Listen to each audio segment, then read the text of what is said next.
So guys, good morning once again. আহক আজি আমি NPA কি হয়, লোন এটা কেনেকৈ আপোনাৰ কাম কৰি থাকে, তাৰপিছত আপোনাৰ লোনটো কিমান দিন পাছত লোনটো যদি ৰিপেমেণ্ট কৰিব নোৱাৰে কাষ্টমাৰজনে তেতিয়াহ'লে সেইটো NPA ডিক্লাৰেশ্যন কৰা হয়। তো NPA কি বস্তু হয় আহক আমি আজি ভালকৈ অকণমান চাওঁ। এইখিনি বেংকিং এৱাৰনেছৰ ইণ্টাৰভিউত কুৱেশ্যন বহুত সুধি থাকে NPAৰ ওপৰত। আপোনাৰ ছাবষ্টেণ্ডাৰ্ড এছেট কি হয়, লছ এছেট কি হয়, ডাউটফুল এছেট কি হয়। তো সেইকাৰণে মই ভাবিছোঁ এইটো টপিক আজি আপোনালোকৰ ওচৰত প্ৰেজেণ্ট কৰোঁ, আপোনালোকে যাতে ভালকৈ এইটো অকণমান এনালাইজ কৰি চায়। তো চাওক, নন পাৰফৰ্মিং এছেট মানে কি হয়। ছাপ'জ আপোনাৰ কাৰণে মোৰ কাৰণে কি হয়, যিটো আপোনাৰ সম্পত্তি আছে বা মোৰ সম্পত্তি সেইটোক আমি কি বুলি ক'ম, এছেট বুলি ক'ম। ছাপ'জ আপোনাৰ ওচৰত এখন বাইক আছে, তো আপোনাক লগৰজনে ক'লে যে আজি মোক বাইকখন দিয়া, মই তোমাক কাইলৈ ৰিটাৰ্ণ দি দিম। তো তেতিয়া সেইটো তেখেতৰ কাৰণে কি হ'ব, লায়াবিলিটি হ'ব, কাৰণ তেখেতৰ কাৰণে সেইটো এছেট নহয়। কাৰণ তেখেতে আপোনাৰ এটা বস্তু লৈছে আৰু সেইটো বস্তু তেখেতৰ নিজা বস্তু নহয়, যিটো তেখেতে আপোনাক ৰিটাৰ্ণ দিব লাগিব। তো সেইটো আপোনাৰ কাৰণে এটা এছেট। আপুনি সেইটো কালি ৰিটাৰ্ণ পাবই, কাৰণ সেইটো আপোনাৰ নিজৰ বস্তু। বাট তেখেতৰ কাৰণে কি হয়, এইটো লায়াবিলিটি হয়। তো বেংকৰ কাৰণে এছেট কি হয়, ছাপ'জ বেংকে মোক এটা লোন দিলে, তো লোনটো মোৰ কাৰণে এছেট নহয়। সেইটো লোনটো এছেট কাৰ কাৰণে, বেংকৰ কাৰণে এছেট হয়।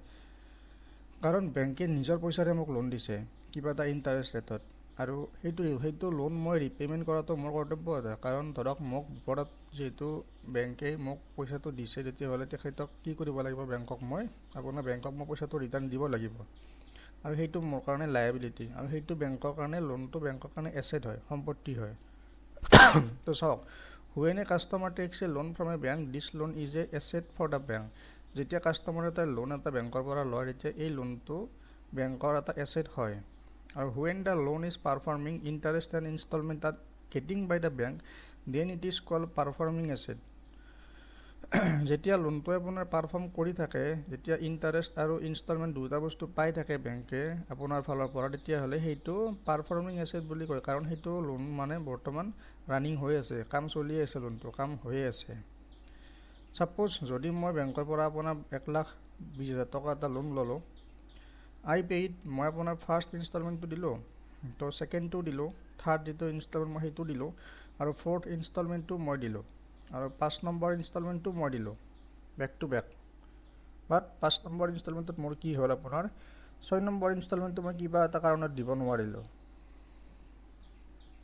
তো আকৌ কি হ'ল, 7 নম্বৰ ইনষ্টলমেণ্টটো মই 7 নম্বৰ মাহতো মই সেইটোও দিব নোৱাৰিলোঁ। আকৌ 8 নম্বৰ ইনষ্টলমেণ্টটো মই পেইড কৰিব নোৱাৰিলোঁ কিবা এটা কাৰণত। তো কি হ'ব তাৰপিছত, for date 5th instalment it is performing asset. সেই 5 নম্বৰ ইনষ্টলমেণ্টলৈ লোনটো যিহেতু চলিয়ে আছিল, লোনটো যিহেতু কাম হৈয়ে আছিল, তো সেইটো 5 নম্বৰলৈ কি হ'ব, পাৰফৰ্মিং এছেট হ'ব।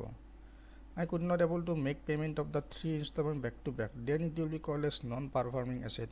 যেতিয়া আপুনি বেক টু বেক আপুনি 3টা ইনষ্টলমেণ্ট পেইড কৰিব নোৱাৰে বেংকক লোনটোৰ সলনি, তেতিয়া সেইটো আফটাৰ 3 ইনষ্টলমেণ্ট যদি বেক টু বেক পে' কৰিব নোৱাৰে, তেতিয়া কি বুলি ক'ব, সেইটোক নন পাৰফৰ্মিং এছেট বুলি ক'ব। তো এইটো বস্তু বুজি পালে নহয়, হোৱাট ইজ NPA। এতিয়া আহক, an asset become non performing when it fails to generate income for the bank.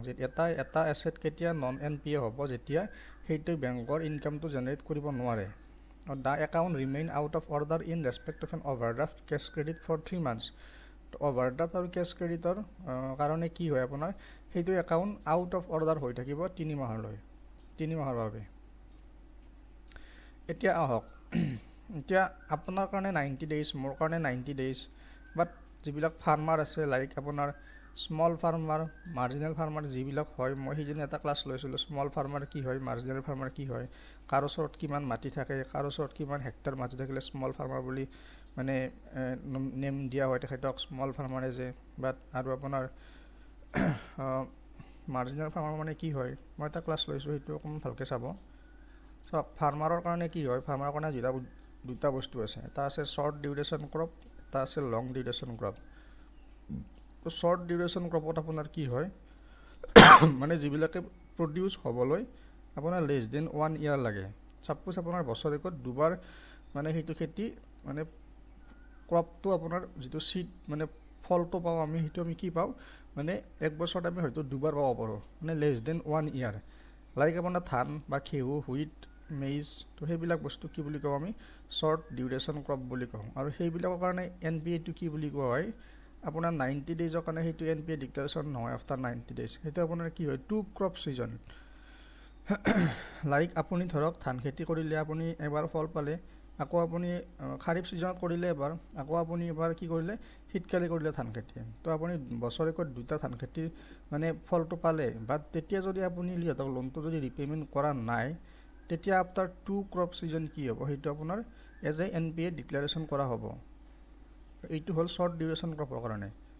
আৰু লং ডিউৰেশ্যন ক্ৰপৰ কাৰণে কি হ'ল আপোনাৰ হুইচ ৰিকুৱাৰ্ছ 1 year অৰ মোৰ ফৰ ক্ৰপ টু প্ৰডিউচ। মানে আপোনাৰ যিটো আপোনাৰ লং ডিউৰেশ্যন ক্ৰপ আছে সেইটোৱে এবছৰ বা তাতকৈ বেছি টাইম লয় প্ৰডিউচ হ'বৰ কাৰণে ক্ৰপটো, আৰু তেতিয়া সেইটোত কি বুলি কোৱা হয় আপোনাৰ এটা ক্ৰপ ছিজনত NPA ডিক্লেৰেশ্যন কৰা হয়। লাইক আপোনাৰ এবছৰত আপুনি ফলটো পালে, যদিহে আপুনি সেই ফলটোৰ পৰা যদি আপুনি সিহঁতক যদি মানে ধৰক ফলটো আপুনি বিক্ৰী কৰে বা কি কৰে সেইটো মেটাৰ নকৰে, বাট আপোনাক সিহঁতে কয় যে আপুনি এটা ক্ৰপ ছিজনৰ পাছত আমাক পইচাটো ৰিটাৰ্ণ দিব লাগিব, যদি আপুনি নিদিয়ে তেতিয়াহ'লে কি হ'ব, সেইটো মানে NPA ডিক্লেৰেশ্যন কৰা হ'ব আফটাৰ 1 ক্ৰপ ছিজন। এইটো লং ডিউৰেশ্যন ক্ৰপৰ কাৰণে হয়। এতিয়া আহক ক্লাছিফিকেশ্যন অফ NPA। NPA কেনেকৈ ক্লাছিফিকেশ্যন কৰা হয় চাওক।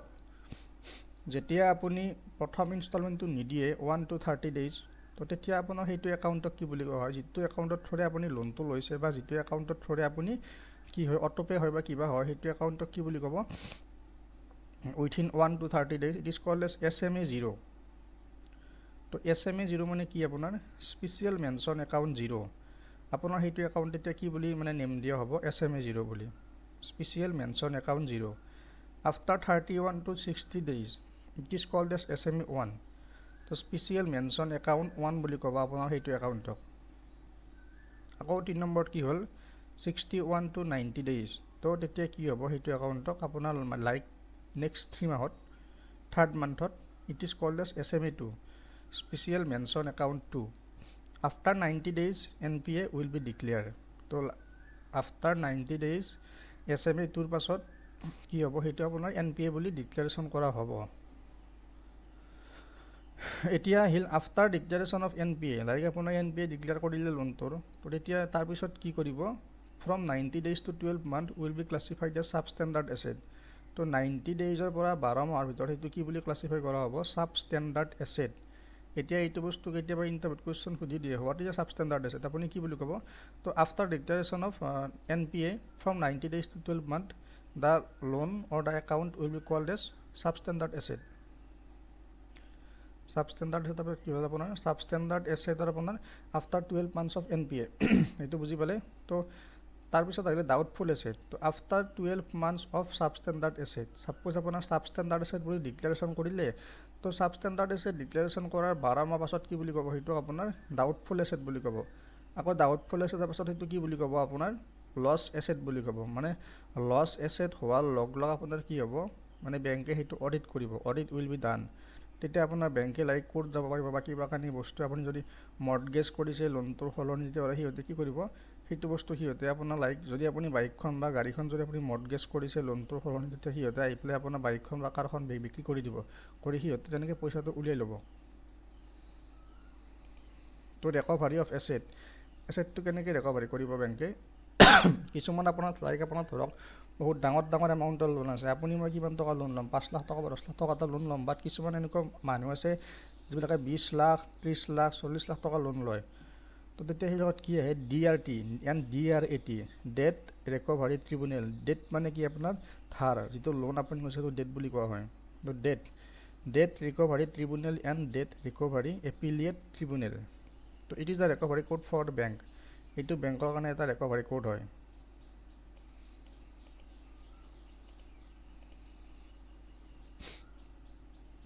আৰু DRATটো কি বুলি কয়, ডেট ৰিকভাৰী এপিলিয়েট ট্ৰিব্যুনেল। তো এটা এক্ট আছে আপোনাৰ, সেইটো এটা 2002 চনৰ এটা এক্ট আহিছিলে, ছাৰফেচি এক্ট বুলি কোৱা হয়। তো যিটো আপোনাৰ DRT এণ্ড DRATৰ ভিতৰত আহি যায় এক্টটো, ছাৰফেচি এক্ট 2002। তো কেতিয়াবা পৰীক্ষাত সুধি দিয়ে কুৱেশ্যন যে ছাৰফেচি এক্টৰ ফুল নেমটো কি, বা ধৰক ইয়াৰ যিটো ছেকেণ্ড এ আছে, ছেকেণ্ড এটো কি বুলি মানে মেনশ্যন মানে কি বুলি মানে ৰেফাৰ কৰে, ছেকেণ্ড এটো এতিয়া কি বুলি মানে এইটো ফুল মিনিংটো চাই যাব ভালকৈ। Securitization and Reconstruction of Financial Assets and Enforcement of Security Interest Act 2002 এইটো হৈছে ফুল নেম সাৰফাইচি এক্টৰ তো ইফ এ বৰোৱাৰ ডিফল্টস যদিহে আপোনাৰ যিজনে লোনটো লৈছে যদি সি ডিফল্ট কৰে banks have the following power under SARFAESI act তো সাৰফাইচি এক্টৰ আণ্ডাৰত কি কৰিব পাৰে বেংকে কিছুমান পাৱাৰ আছে বেংকৰ যদিহে আপুনি বস্তুটো আপোনাৰ সেফ লোন হয় বা সিকিউৰ লোন হয় যদিহে আপুনি কিবা এটা বস্তু মৰ্টগেজ কৰিছে সিহঁতক লোনটোৰ সলনি তেতিয়া সিহঁতে বেংকে কি কৰিব পাৰে take possession sale lease of the property কিছুমানে কি কৰে মাটিটো আপোনাৰ মৰ্টগেজ কৰে সিহঁতৰ নিজৰ যিটো মানে য'ত বাস কৰি আছে মাটিটোত ঘৰত তো সিহঁতে ঘৰটো আপোনাৰ মৰ্টগেজ কৰে বা মাটিটো মৰ্টগেজ কৰে বেংকৰ ওচৰত লোনটো লোৱাৰ মানে সলনি এতিয়া বেংকে আপোনাৰ কি কৰিব সেই আপোনাৰ যিটো সম্পত্তি বা ঘৰ বা আপোনাৰ মাটি সেইটো বস্তু সিহঁতে বেংকে পজেছ কৰি ল'ব লৈ পেলাই সেইটো সিহঁতে আপোনাৰ বিক্ৰী কৰি দিব পাৰে সেইটো বেংকৰ পাৱাৰ আছে অথৰিটি আছে তো সিহঁতে সেইটো বস্তু বিক্ৰী কৰি আপোনাৰ সিহঁতে লোনটো মানে ৰিপে কৰাই ল'ব নিজে take over the management of the business like আপুনি এটা বিজনেছ কিবা ৰান কৰি আছে তেতিয়া যদিহে আপুনি বিজনেছটো যদি মৰ্টগেজ কৰিছে তেতিয়াহ'লে বেংকে কি কৰিব আহি পেলাই আপোনাৰ বিজনেছটো সিহঁতে নিজে মানে মেনেজ কৰি পেলাই টেক অভাৰ কৰিব কৰি মানে সিহঁতৰ লোনৰ যিটো মানে ডিউ এমাউণ্ট আছিল তো সিহঁতে ডিউ এমাউণ্টটো উঠাই ল'ব বিজনেছৰ পৰা আপোনাৰ চলাই পেলাই সিহঁতে বিজনেছটো নিজে ৰান কৰিব এইখিনি বস্তু বুজি পালে নহয় ৰিকভাৰী কেনেকৈ হয় বেছি এমাউণ্টৰ লোনবিলাকৰ তাৰপিছত আপোনাৰ কিছুমান লোন আছে যিবিলাক সাৰফাইচি এক্টৰ আণ্ডাৰত মানে ইলিজিবল নহয় 2002 চনৰ যিখন সাৰফাইচি এক্ট আহিছিলে তাত মানে কিছুমান লোন আপোনাৰ not eligible under SARFAESI act তো আপোনাৰ লাইক ধৰক loans with outstanding up to 1 lakh suppose আপুনি 20 লাখ টকা এটা লোন ল'লে আপুনি 19 লাখ অলৰেডি আপুনি ৰিপে কৰিলে আপোনাৰ এটা ডিউ এমাউণ্ট আছে মাত্ৰ 1 লাখ টকা এটা তো বেংকে আপোনাক ভাবিব যে এখেতে মানে সিমান হেৰি নকৰে ভালে কাষ্টমাৰ হয় আমাৰ 19 লাখ টকা দিছে যিহেতু 1 লাখ টকাটো দিব গতিকে আমি সাৰফাইচি এক্টৰ আণ্ডাৰত তেখেতক কি কৰোঁ মানে লিগেল নটিচ নপঠাওঁ একো তেখেতে দিব মানে ডিফল্টাৰ নহয় আমাৰ কাৰণে agricultural land can not be sold like আপোনাৰ যিবিলাক কৃষি কৰা মানে এগ্ৰিকালচাৰেল ল্যান্ড মানে ল্যান্ড থাকে খেতি কৰা মাটি সেইবিলাক সিহঁতে বিক্ৰী কৰিব নোৱাৰে এগ্ৰিকালচাৰ ল্যান্ড যদি আপুনি মানে ধৰক যদি আপুনি কিবা এটা খেতি কৰি আছে আপুনি যদি খেতিৰ মানে যদি আপুনি খেতিৰ পইচাৰে যদি বেংকক কৈছে যে মই আপোনাৰ লোনটো ৰিপে কৰিম ক্ৰপ ছিজন মানে শেষ হোৱাৰ পাছত তেতিয়া আপোনাৰ সেইটো সাৰফাইচি এক্টৰ আণ্ডাৰত কি নহ'ব মানে আপোনাৰ খেতি কৰা মাটিটো সিহঁতে বিক্ৰী কৰিব নোৱাৰে the amount due is less than 20% of principal and interest like আপুনি 1 কোটি টকা এটা লোন ল'লে আপুনি 80% অলৰেডি আপুনি পে' কৰিলে লাইক বেংকে আপোনাৰ 80% অলৰেডি ৰিকভাৰ কৰিলে লাইক আপোনাৰ ধৰক 80 লাখ টকা বেংকে পাই গ'ল আপোনাৰ পৰা এতিয়া আপোনাৰ দিব আছে মাত্ৰ 20% অফ প্ৰিন্সিপাল এণ্ড ইণ্টাৰেষ্ট তেতিয়া সেই 20% যিটো লোন থাকি গ'ল আপোনাৰ এমাউণ্ট তো সেইটো এমাউণ্টৰ কাৰণে সিহঁতে সাৰফাইচি এক্টটো এপ্লিকেবল নকৰে কাৰণ সিহঁতে ভাবে যে আপুনি 80% দিছে যিহেতু আপুনি 20%টো দিব হয়তো আপোনাৰ কিবা এটা অসুবিধা হৈছে আপুনি কেইদিনমান পাছত হ'লেও দিব আপুনি ডিফল্টাৰ নহয় আমাৰ কাৰণে তো সেইবিলাক লোনৰ ক্ষেত্ৰত আপোনাৰ সাৰফাইচি এক্টটো এপ্লিকেবল নহয় আৰু আপোনাৰ কি হয় সাৰফাইচি এইটো কুৱেশ্যন বহুত এটা বেছি ইম্পৰ্টেণ্ট হয় মানে সাৰফাইচি এক্টৰ আণ্ডাৰত কিমান দিনৰ কাৰণে নটিচ পঠোৱা হয় কিমান দিন পাছত তো 60 ডেইজৰ কাৰণে এটা নটিচ দিয়া হয় লাইক আপুনি 60 ডেইজত কিবা এটা কৰক লোনটো ৰিপে কৰাৰ কাৰণে তো 60 days notice will be given to borrower under SARFAESI act 2002 এইটো বহুত বেছি আপোনাৰ ইম্পৰ্টেণ্ট হয় তো DRT, DRAT, NARCL national asset reconstruction company limited যিটোক আপোনাৰ বেড বেংক বুলি কোৱা হয় মই এটা এক্সাম দিছিলোঁ SBI ক্লাৰ্ক মেইনছৰ যিটোত আপোনাৰ কুৱেশ্যন এটা আহিছিলে NARCL ইজ অলছ' কল্ড তো NARCL কি বুলি কয় 4টা অপশ্যন নে 5টা অপশ্যন আছিলে কিবা তাৰ এটা বেড বেংক বুলি অপশ্যন আছিল তো বেড বেংক তো NARCL বেড বেংক বুলি কোৱা হয় চাওক এখন আছিলে recovery of debts and bankruptcy act 1993 তো য'ত আপোনাৰ ধৰক মানে ডেটবিলাক ধাৰবিলাক কেনেকৈ মানে ৰিকভাৰ কৰা হয় তো তাৰে আণ্ডাৰত এখন আছিলে this act is applicable to cases where the amount of debt loan is 20 lakh or more মানে এইখন এক্ট আপোনাৰ এপ্লিকেবল হয় য'ত আপোনাৰ লোনটো বা ধাৰটো আপোনাৰ কি হয় 20 লাখ বা তাতকৈ বেছি হয় ARC এছেট ৰিকনষ্ট্ৰাকশ্যন কোম্পানী কিছুমান আছে ARC বুলি those banks which cannot able to recover their NPA then these banks sell their NPA to this asset reconstruction company and this company are called bad bank like আপোনাৰ যিবিলাক বেংকে ধৰক সিহঁতৰ NPA টো recover কৰিব নোৱাৰে তেতিয়া সিহঁতে কি কৰে সেই বেংকবিলাকে আপোনাৰ যিটো সিহঁতৰ NPA হৈ আছে তো NPA টো কি কৰে NARC অলপ কেতিয়াবা কি কৰে বা ARC কি কৰে লোনটো সেল কৰি দিয়ে সিহঁতে সেল কৰাৰ কাৰণটো হ'ল যে লাইক আমি পাৰা নাই গতিকে আপুনি এবাৰ ট্ৰাই কৰি চাওক আমি লোনটো ৰিকভাৰি কৰিব পৰা নাই আপুনি এবাৰ চাই লওক ট্ৰাই কৰিব পাৰে মানে ৰিকভাৰ কৰিব পাৰে নেকি আপুনি তো example NARCL banks will be given 15% of their NPA in the form of cash মানে NARCL বা ARC কি কৰিব 15% যিটো সিহঁতৰ NPA হৈ আছে তো NPA 15% সিহঁতক কেছ ফৰ্মত দি দিব বেংকক আৰু when they sell their NPA to NARCL 15% আপোনাৰ কেছত দিলে NPA টোৰ NARCL ফালৰ পৰা বেংকক তাৰপিছত কি কৰিব 85% সিহঁতে সিকিউৰিটি ৰিচিপ্ট দিব লাইক সিহঁতে আপোনাৰ এগ্ৰিমেণ্ট কৰি ল'ব যে 85% যেতিয়া আমি ৰিকভাৰ কৰিব পাৰোঁ তেতিয়া আপোনাক এই 85% আমি আপোনাক দি দিম and this security are after the recovery we will give the money to you আৰু যেতিয়া ৰিকভাৰি হয় এইটো সিকিউৰিটি তেতিয়া হ'লে আমি কি কৰিম আপোনাক এইটো সিকিউৰিটি সলনি আমি আপোনাক কি কৰিম তো পইচাখিনি 85% আপোনাক আমি দি দিম তো NARCL will give to those bank after recovery হোৱাৰ পাছত সিহঁতে কি কৰিব এই 85% টো বেংকক দি দিব তো NPAৰ ওপৰত এইখিনি বস্তু আপোনালোকে চালে মানে লাগিব আৰু ইয়াৰ ওপৰত বেছি ডেপথত যাব নালাগে বাৰু এপেক্স বেংকৰ কাৰণে বা লাইক RRBPO এইখিনি বস্তু এখন ভালকৈ চাব NPAৰ ওপৰত এই চাৰিটা বস্তুৱে আছিলে